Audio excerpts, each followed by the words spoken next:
శర్మ గారు అవునా మీ పార్టీలో కనీసం ఎమ్మెల్యేలకు ఎంపీలకు కూడా ముఖ్యమంత్రిని కలిసి అంత అవకాశం లేని పరిస్థితుందా? ఇప్పుడు ఆయన ఒక మాట అంటున్నారు, రఫీ గారు సుందరరావు శర్మ గారు కలిశారా అని. ఇప్పుడు నేను మాత్రం రఫీ గారికి చంద్రబాబు గారు అంత భుజం చేసుకునే అంతటి ఇది నాకు నాయకులతో లేదు సార్.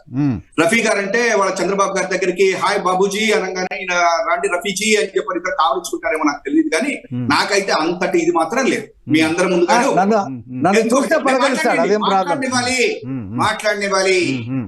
ఇంకొక విషయం కూడా చెప్తున్నా, ఆయన ఒకవేళ 24 hours అక్కడ నాకు డోర్స్ తెచ్చిపెట్టి నువ్వు రా అన్నా కూడా నేను వెళ్ళేందుకు రెడీగా లేదు. ఎందుకంటే నేను బయట పని చేయాలని కోరుకుంటున్నాను. ఎందుకని చెప్పంటే రోజు నాయకుడి దగ్గర ఇంటి దగ్గర తిరిగేది ఎవరు? అసలు నువ్వు తిరిగి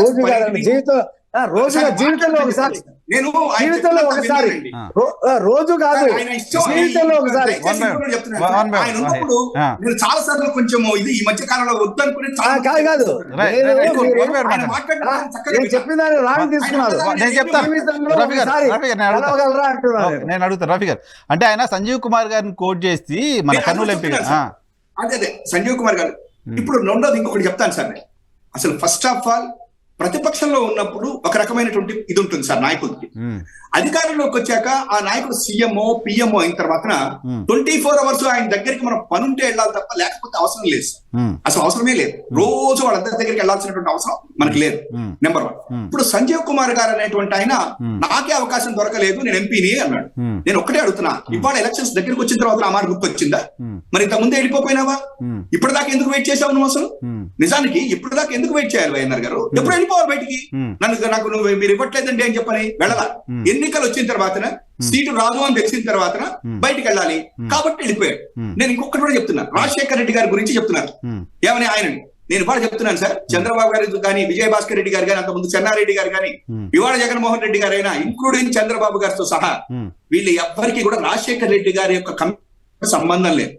ఆయన వేరుగా అందరితోటి పలకరించుకుంటుంది. చంద్రబాబు గారి దగ్గర అపాయింట్మెంట్ రావాలి అంటే సీఎం గా ఉన్నప్పుడు నాకు చాలా మంది చెప్పేవాళ్ళు, ఆ రోజులు కూడా సీఎం గా చూడటానికి చంద్రబాబు గారితో అపాయింట్మెంట్ దొరికేది కాదు. అక్కడ దాంట్లో కూడా చాలా రిజర్వేషన్స్ ఉండేవి.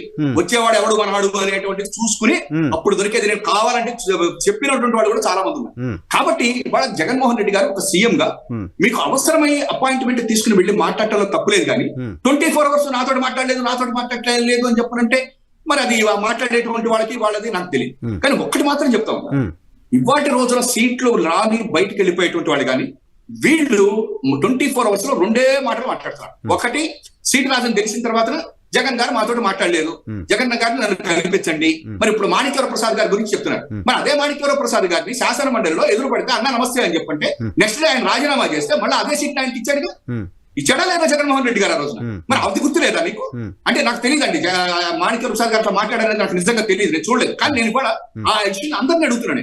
కానీ చాలా మంది రఫీ గారు శర్మ గారు చాలా మంది బయటకు వెళ్తున్న వాళ్ళు ముఖ్యమంత్రి అపాయింట్మెంట్ మాకు దొరకట్లేదు, ముఖ్యమంత్రిని కలవాలంటే రకరకాల అడ్డంకులు వస్తున్నాయని చాలా మంది చేస్తున్న క్లైమ్ అది. రఫీ గారు ఇప్పుడు మాట్లాడడం మాత్రమే కాదండి, రఫీ గారు మాట్లాడిందే కాదు. అంటే రఫీ గారు నన్ను అడిగారు కాబట్టి మిగతా మంది మాత్రం మీరు అన్నట్టుగా నేను ఒకటి అడుగుతున్నాను పైన గారు.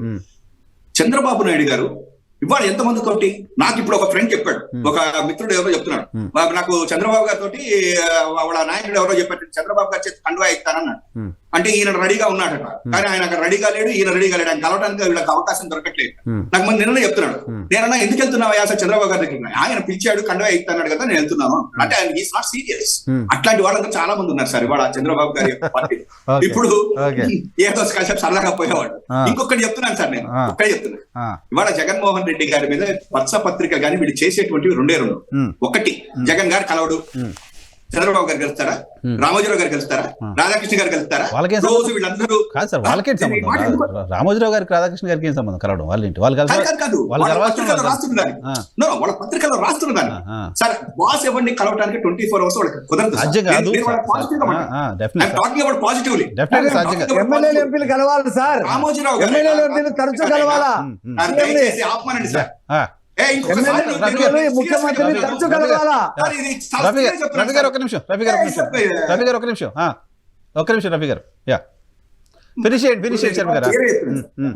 ఒక దాంట్లో ఒక సంస్థలోనో ఒక పార్టీలోనో ఒక హైక్ వెళ్ళిన తర్వాత వాళ్ళకు ఉండేటువంటి 190 ఉంటాయి సార్. ఇది ఒక్కటిగా రియల్ గా నీకు పనుండి వాడు వెళ్ళినప్పుడు కలవకపోతే మనం మాట్లాడచ్చు. ఎందుకంటే ఇప్పుడు రామోజీరావు గారిని కలవాలి అని వాళ్ళు ఎంపైర్ అనుకోవడంలో తప్పులేదు, కానీ ఆయనకి 190 ఉంటాయి సార్. అక్కడ నేను చెప్తున్నా, మీరు పాజిటివ్ చెప్తున్నా. వాటి రోజులు చంద్రబాబు గారికి ఉంటాయి. చంద్రబాబు గారు మాట్లాడు, ఆయన ఎవరితోటి మాట్లాడు, ఎవడు ఏం చేయడు. కానీ మా పచ్చపత్రికలు ఏం చేస్తాయంటే బాబు గారిని కలవకపోవడానికి కారణం ఏంటంటే ఆయన చాలా బిజీగా ఉంటున్నారట, అసలు రాష్ట్రం గురించి ఆలోచిస్తున్నట్ట, మోడీ గురించి ఆలోచిస్తున్నట్ట, చంద్రబాబు గారు ఇవన్నీ సొల్లు బాగా పత్రికల్లో వచ్చి చదివి ఇవాళ కొంతమందికి ఇదొక్కటే ఇంజెక్ట్ చేస్తున్నారు తప్ప జగన్మోహన్ రెడ్డి గారు అందరినీ కలుస్తాడు. నీకు నిజంగా పేపర్ రాయడం వేరు సార్. పేపర్ ఇప్పుడు కాపు రామచంద్రారెడ్డి గారు బయటకు ఉండి సెల్యూట్ చేసి నన్ను కనీసం ముఖ్యమంత్రి కూడా కలవనీయలేదు అని రిజైన్ చేసి వెళ్ళాడు సార్. దానికి ఆంధ్రజ్యోతి రాయడమో ఈనాడు రాయడమో ఎలా? ఒక్కటే మాట అండి, శ్రేయనగర్ గారు వెరీ సీనియర్ పర్సన్. కాపు రామచంద్రారెడ్డి గారు నన్ను జగన్ గారు కలవనివ్వట్లేదు, సీఎం కలవనివ్వట్లేదు కాబట్టి రాజీనామా చేస్తాను. దాన్ని ఎప్పుడు చేయాలని అడుగుతున్నాను. అంటే 5 ఏళ్ల పాటు చూసావు, 5 ఏళ్లలోనూ ఆయన కలవలేదు అనుకో నిన్ను. ఇప్పుడు ఎందుకు మాట్లాడుతున్నావు అన్నమాట? నువ్వు ఇంతకు ముందు కూడా బయటకు వచ్చి నన్ను కలవట్లేదు, నేను రిజైన్ చేస్తున్నాను. అప్పుడు ఇంటర్నల్ గా మాట్లాడాడు, ఇప్పుడు మీడియాతో మాట్లాడాడు. అప్పుడు ఇంటర్నల్ గా చెప్పాల్సిన దగ్గర చెప్పాడేమో తెలియదు. మీడియాతో బయటకు వచ్చేస్తున్నారు కాబట్టి తెగదెంపులు చేసుకున్నారు. ఎగ్జాక్ట్లీ. ఇప్పుడు మీడియా ముందుకు ఎందుకు వచ్చాడు, ఇప్పుడు ఎందుకు వచ్చాడు, అప్పుడు ఎందుకు రాలేదు? ఒకటి. రెండోది, అప్పుడు వ్యక్తిగతంగా మాట్లాడేటట్టయితే ఇంకా జగన్మోహన్ రెడ్డి గారితో వ్యక్తిగతంగా మాట్లాడుకునేటట్టు ఇంకెందుకు? సార్ ఇంకొకటి చెప్తాను, వైఎన్ఆర్ గారు చివరిగా ఉప్పల్ లక్ష్మణ్ గారు కూడా ఎప్పుడు కూడా నాయకుడితోటి డైరెక్ట్ గా కష్టాలు ఉంటాయి సార్, డైరెక్ట్ వెళ్ళాం. రాజశేఖర రెడ్డి గారు ఉన్నప్పుడు కేవీ రామచంద్ర గారి దగ్గర పోయారు, చెన్నారెడ్డి గారు ఉన్నప్పుడు ఇంకా కొంతమంది దగ్గర పోయారు, విజయభాస్కర్. ఇప్పుడు చంద్రబాబు నాయుడు గారిని మీరు డైరెక్ట్ గా కలవలేరు. అక్కడ ఉన్నటువంటి కొంతమంది బ్యాచ్ ఉంటారు, అంత పోయి మనం కలుసుకుని చెప్పుకుంటాం. మరి ఇప్పుడు ఇక్కడ ఎవరు బ్యాచ్? ఇక్కడ ఇస్తాను మీకు. లక్ష్మణ్ గారు మాట్లాడాలి, ఒక్క నిమిషం కంక్లూడ్ చేయండి సార్. మీరు అడిగారు కాబట్టి నేను క్లియర్ చెప్తున్నా. ఎస్ఆర్కే గారిని కలవండి, సజ్జల రామకృష్ణారెడ్డి గారి దగ్గర పోయి కలవచ్చు, ఏం తప్పే ఉంది. లేకపోతే మా ఎస్వి సుబ్బారెడ్డి గారిని కలవచ్చు, విజయసాయి రెడ్డి గారిని కలవచ్చు, లేకపోతే అసలు మీరు అందరి దాకా ఎందుకు సార్ మా ఎమ్మెల్యేని కలవచ్చు, మా ఎంపీ గారి దగ్గర నేను డైరెక్ట్ పోయి అన్న నా పని ఇదని చెప్పి ఎమ్మెల్యేని కలిసి ఎవరు కలుస్తున్నారు? ఎమ్మెల్యేలు కలవాలనుకుంటున్నారు, కలవట్లేదని. ఇప్పుడు ఇక్కడ నేను అడుగుతున్న క్వశ్చన్, అసలు ఎమ్మెల్యేలు రోజు ముఖ్యమంత్రిని ఎందుకు కలవాలి? రోజు అక్కర్లేదు, సంవత్సరంలో ఒకసారి, 6 నెలలకు ఒకసారి అన్నా. ఎందుకు నియోజకవర్గ సమస్యలు, ఆ నియోజకవర్గంలో జనాలంతా వచ్చి ఆయన చెప్పిన సమస్యలు ఆయన ముఖ్యమంత్రికే కదా చెప్పాలా? ఒక్క నిమిషం. ఇవాళ నియోజకవర్గాల్లో సమస్యలు లేవు, అన్ని వాలంటీర్లు ఇంటికి వెళ్ళిపోతున్నారు, ఇచ్చేస్తున్నారు, మాకు పనులు లేవు అని చెప్పని మా ఎమ్మెల్యేలు కార్పొరేటర్లు అందరూ కొట్టుకుంటున్నారు. అదే కదా.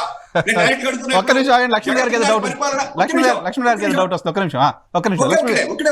జగన్ గారి పరిపాలనలో ఇవాళ వీళ్ళందరూ బాధపడుతున్నది ఏంటంటే, మా చంద్రబాబు గారు వంటి బ్యాచ్ వీళ్ళందరూ కూడా వాలంటీర్ వెళ్తున్నాడు, పింఛన్ డైరెక్ట్ గా వెళ్తుంది, డీబీటీలో డైరెక్ట్ గా పథకాలు అందుతున్నాయి. మీరు ఇదివరకు అట్లాగా అక్కడికి వెళ్ళి ఆర్డీఓ దగ్గర, కలెక్టర్ల దగ్గర నిలబడాల్సినటువంటి అవసరం లేదు. సంక్షేమ పథకాలు ప్రతి వాడికి అర్హత ఉంటే చాలా అందుతున్నాయి. ఇంకా ఎమ్మెల్యేకి ఏం పని ఉంది? రైట్. ఎందుకు మరి పని లేక వాళ్ళు ముఖ్యమంత్రిని కలుస్తా ఉన్నారా ఏంటి లక్ష్మణ్ గారు?